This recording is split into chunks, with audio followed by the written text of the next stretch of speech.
It's Pennsylvania Newsmakers, and as always, thanks for joining us. Well, education is an extremely important part of our lives, early care, child care, pre-K.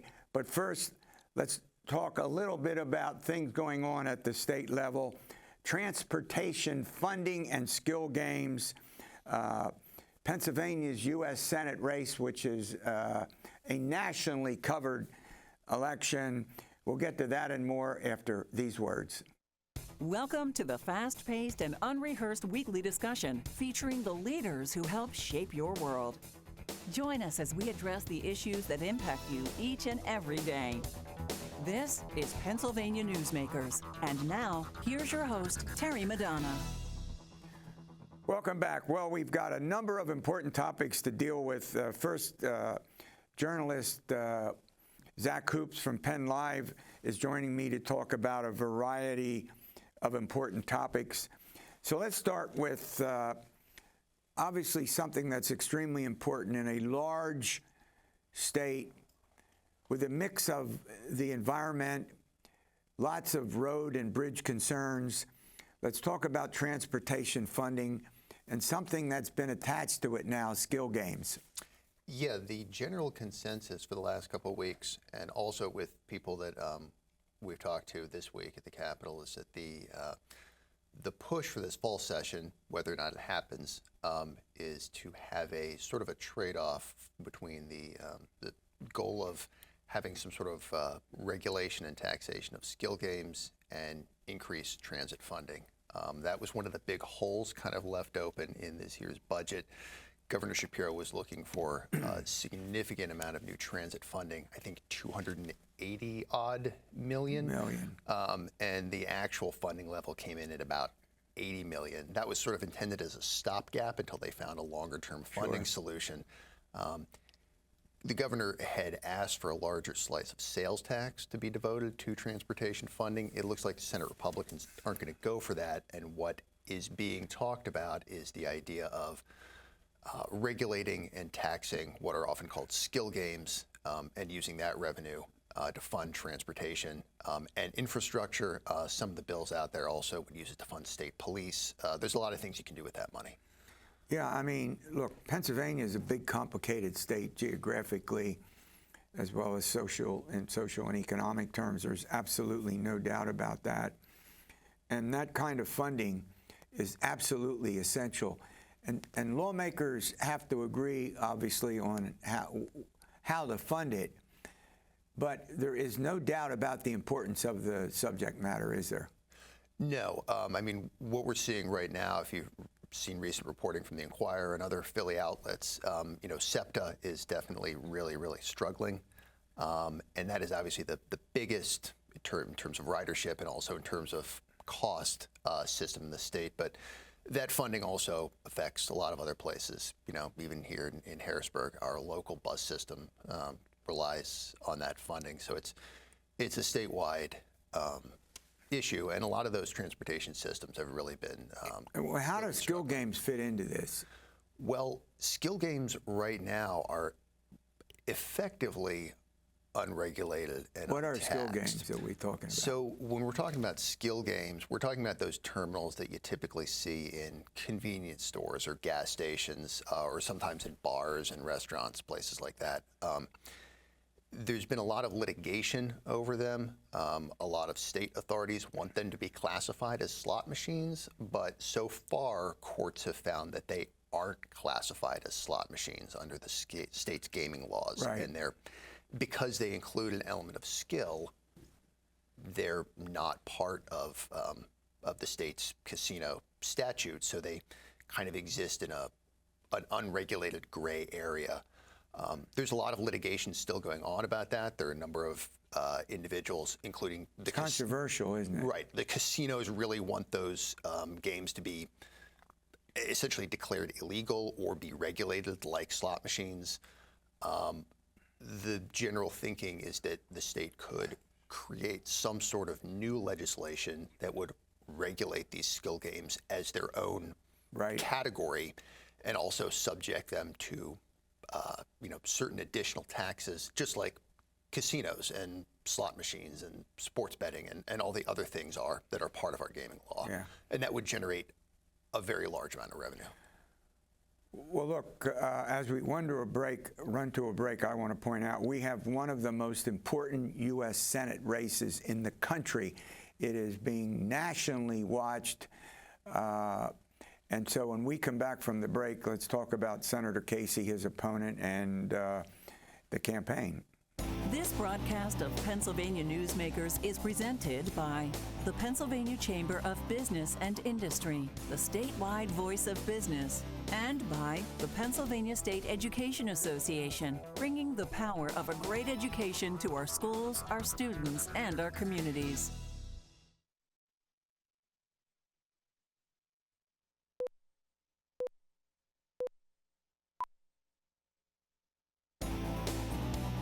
This broadcast of Pennsylvania Newsmakers is brought to you by the Pennsylvania Highway Information Association, the go-to source to learn about transportation projects and issues. Please visit pahighwayinfo.org. And by the Pennsylvania Manufacturers Association. Business in Pennsylvania is our business. Welcome back. Well, Zach Hoops is my guest. He's a reporter with a reporter with PennLive. We're now going to shift our conversation to not arguably one of the most important U.S. Senate races in the country. Our U.S. Senator Bob Casey is seeking re-election. Dave McCormick is his opponent. So I want to talk to Zach a little bit about that race. I tell you, it's getting tremendous national coverage, isn't it? Yeah, it's. I mean, it could definitely impact control of the Senate, at the federal level, and it's an interesting race, and in some ways, maybe a litmus test. Obviously, Pennsylvania is considered to be a bellwether state. Senator Casey, polling shows him quite well liked. He put up big numbers in his last re-election in 2018. Sure. He's and not to interrupt you. Go ahead. But look at how large our electoral vote is in the presidential election. 19 electors. We really do matter in that regard. Exactly, and Casey generally has, in some cases, he's performed very well, better than a lot of other people. If you look at his last elections, better than other people on the same ballot. McCormick is definitely coming in and trying to tie Casey to some of Republicans' criticisms of Biden and Harris, kind of trying to chip away at Casey's sort of hometown guy edge. Right.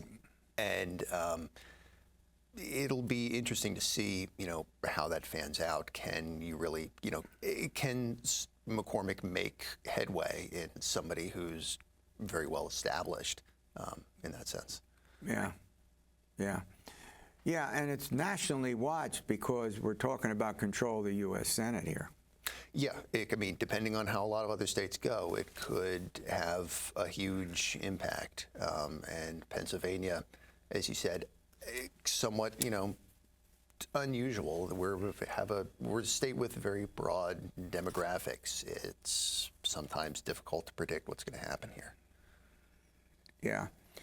Well, another topic that's very, very important is Obamacare and health care in our state. And I know that's a subject you've had a big interest in. Well, this week there was an interesting vote that I covered in the House in committee to essentially add a couple of the Obamacare policies that have been in place since 2010, 2012, into state law in case those regulations were ever to go away at the federal level. And we've seen House Democrats, now that they have a very narrow majority in the State House, do that a couple times with different things. We're seeing them put Obamacare protections into state law. We saw them put some of these same-sex marriage protections into state law earlier this term. And you can kind of read that in two ways. One is that they're sort of just trying to keep those issues fresh, keep them in people's minds because they're electorally powerful. You know, a lot of the Obamacare protections poll well, just like same-sex marriage polls well. It's good electorally for them to be bringing those issues up.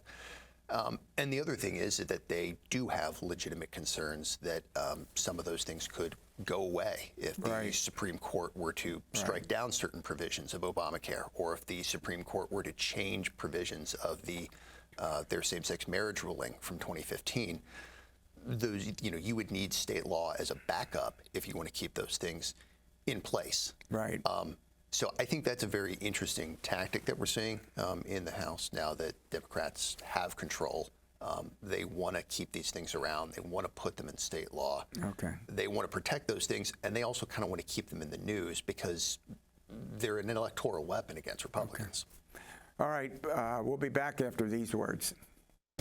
This broadcast of Pennsylvania Newsmakers is brought to you by Cross-State Credit Union Association. Credit unions, where people are worth more than money. To find a credit union that is right for you, go to ibelong.org. And by the Energy Association of Pennsylvania, Pennsylvania's energy information source.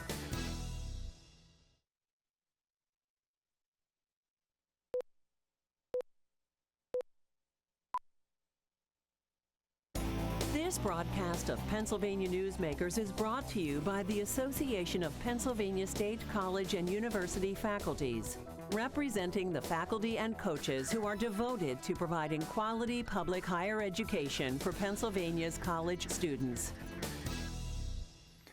Welcome back. Well, we had to run to a commercial break, and I want to thank Zach for that important update on a variety of significant topics. Joining me now, talking about significant topics, how about the importance of education in our lives? Kari King is President and CEO of the Pennsylvania Partnership for Children. Kari, welcome back. Thanks for having me. All right, we have a number of important education topics to talk about. Let's start with early care. Mm-hmm. Yeah, so Pennsylvania Partnerships for Children just released, it's the second time we've done this report. It's called The State of Early Care and Education. And really, Pennsylvania Partnerships does a deep dive into data on all policy areas impacting kids. Right. We do a similar report in healthcare and child welfare. But this one, when we talk about early care and education, really what that is child care and pre-K. And I want to talk about those separately in a minute. Yeah, and I think there is a little bit of confusion, but how are they similar? How are they different? So this is really looking at what does that sector look like right now, especially as we come out of the pandemic. Yeah, well, what's the sector look like? Yeah, so I think, to the point of, what's the difference between pre-K and child care, starting with child care, it's a little bit broader, so it can cover really an infant all the way up through school-age children. And so when parents or caregivers have to work, and I think it's really important to note this, that 71% today of families have both parents in the workforce. I think that's been a very big change over the past several decades, that usually, both available adults in the household are working. Did you indicate what are the years for early care? They are typically, an infant, it can be 6-8 weeks old, and then all the way up through as a child goes into the K-12 system, that before and after care, it covers that. So you're looking at kind of that younger cohort of children. But really what we're seeing since the pandemic, it's one of those things where, if there was a silver lining in the pandemic, I think a lot of folks realized how critical childcare is during the... And childcare involves how many aspects of a child's life? Yeah, it's really as they're developing, really from infancy up through preparing for school.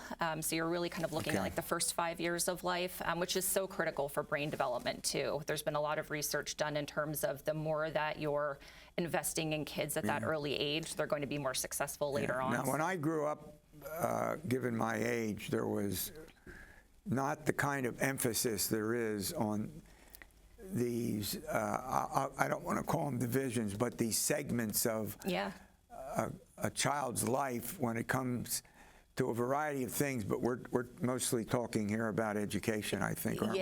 Yeah. And that's where, coming back to the impact of the pandemic and having such a large number of families with both parents in the workforce, I think folks really understood how critical childcare is. And what we've also really been focusing on when we talk about childcare, there's kind of the family perspective with affordability. It is very expensive right now in Pennsylvania. That's a great point, by the way. Yeah, about 18% for infant care. So, a smaller baby, it takes about 18% of a family's income to cover childcare. So it's a significant family expense. There have been some pieces at the state and federal level to address affordability, but we work in the Start Strong Pennsylvania campaign, which is focused on childcare. And we're also really trying to elevate when you look at childcare as a business. That's and what we're seeing in that sector, and we see this everywhere, is workforce shortages. Is this a growing business? I think it's a challenging business. Challenging, yeah. Yes, and what we're really hearing from growing, maybe. Yes, what we're really hearing from the field is that it's difficult to recruit and retain teachers. The average salary for a teacher, a child care teacher, is $15.15 an hour. And so when you look at, especially these days, if you're going down, a commercial shopping strip and you see, or you can work in retail for, $20, $25 an hour, it really reinforces the need for the state to support the child care workforce to make sure that we have those educators in the classroom so that families can be served and then they can be in the workforce. Yeah. So we have broken down early care, child care, and pre-K. So let's talk a little bit about pre-K. Yep. So covered child care. Pre-K is a little bit narrower, and it focuses on 3- and 4-year-olds. And really the focus there is on school readiness. So as those kiddos are getting ready to go into kindergarten, there's a little bit more of an emphasis on things like starting their reading skills, their math skills, things like that. Yeah. But also what we call social and emotional development, so making sure they know how to follow rules and how they interact with friends. Yeah, I want to continue with this subject and add another one, but it's time to run to a break. This broadcast of Pennsylvania Newsmakers is brought to you by the Pennsylvania Medical Society. Inspired physicians committed to the good health of Pennsylvanians and the advancement of the practice of medicine.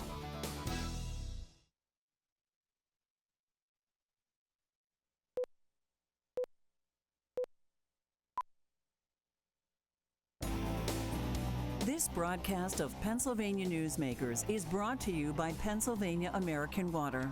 We keep life flowing across the Keystone State. Welcome back. Well, we're going to continue our discussion on a hugely important topic, and that's education subject, I should say, with Kari King. She's the president of the Pennsylvania Partnership for Children. All right, let's now turn our attention to pre-K. First of all, tell people what pre-K is. Yeah, that's kind of our recent report that we released, the state of early care and education. Half of the report is focused on pre-K. So we had just been talking about child care, which is a little bit broader, can be all the way from infancy up through school age. And again, pre-K is a little bit narrower in its focus. It's really looking at those 3- and 4-year-olds and making sure that they're ready to enter kindergarten. So looking at things like their literacy, their ability to read, their numeracy or math skills, but the focus is a little bit more academic, and again, just really making sure that transition into the K-12 system is as smooth as possible. Now, are there areas in our state where pre-K is virtually non-existent, and then areas of our state where we'll talk about that a little? No, it's always fascinating, and Pennsylvania is a very diverse state. We always put out, we have statewide data, county level, even down to the legislative district. And sometimes you might think, in rural areas, it's a little bit more difficult to access, and sometimes that's the case. But typically, when you look at the map of Pennsylvania, it is kind of the south central area of the state. So looking around areas like York County, Cumberland County, so where you have a lot of parents in the workforce have that need for pre-K, but we just need more availability, really, of teachers to be able to staff the programs. Yeah, I've been covering the legislature most of my career.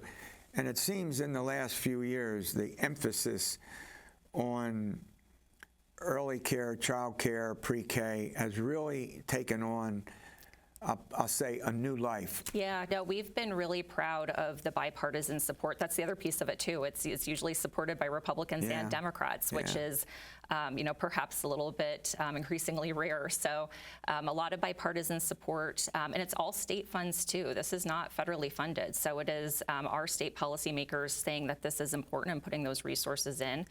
Have the financial resources been increasing over the years? Yeah. Since the start of the program in 2007, it's increased over the years. And but again, really, what we're seeing is we're trying to serve more kids. That's the goal, to get more kids into pre-K. But it does come back to those workforce challenges. In childcare, I talked about the average wage being $15.50 for a pre-K teacher, and usually this requires a college degree, other certifications. It's about half of what a teacher would make in kindergarten. So if you're Right. teaching a 3 or a 4-year-old, the average salary is about $34,000, where a kindergarten teacher is $68,000. And how's the workforce doing? Well, you can, I'm sure, make an assumption there that when that salary difference exists, it's challenging to have pre-K positions being filled. So it really ties back to the need for state support for workforce initiatives in early care and education. And that Is that what the Partnership for Children is about? Yeah, and it's across. It's across the board. We see it in all of our policy areas. We're hearing about these workforce shortages everywhere, and I'm always the first to say we're the kids group, and we like to be kind of an independent voice for kids and make sure that kids have the ability to access programs. But it's also, I think, increasingly important, especially coming out of the pandemic, especially seeing kind of our demographic changes in the state. Yeah. We need to have adults in the systems that serve them if we want kids to have access. And that honestly has been quite a challenge in childcare and pre-K.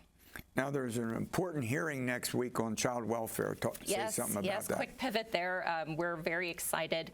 There is a public hearing in the House of Representatives next week. One of our policy areas is in the child welfare system. We're really excited. Representative Krajewski is the sponsor of the bill that'll be part of the hearing. And really what it's getting to is making sure that kids in the foster care system can access the resources that are available to them, largely from the federal government. Sometimes it's not getting to those kids as it should. And those funds are really critical in terms of, we've heard stories that it can cover secondary education costs, like if a kid wants to go to college or continue their education. So is the interest growing and expanding on that, on the hearing next week? Kind of similar to pre-K. I've found that child welfare continues to be a bipartisan issue, and there's that support to make sure that we're supporting kids in the foster care system. So we're hopeful with next week's hearing that bill will get some additional traction. Is it in the House? Yeah, it's in the House, where we only have a few session days left, so we're hoping we can that's right. We are heading to an election, aren't we? Just increasing awareness this year as far as it can go, that would be great. But, if it doesn't cross the finish line in the next few weeks here, we'll definitely be making that push going into next year. Yeah. This is an extremely important topic, and it's great that you're doing something with it. Thanks again for coming on the program. All right, next week we have a special guest on the program, and I hope you join us as always. See you next week.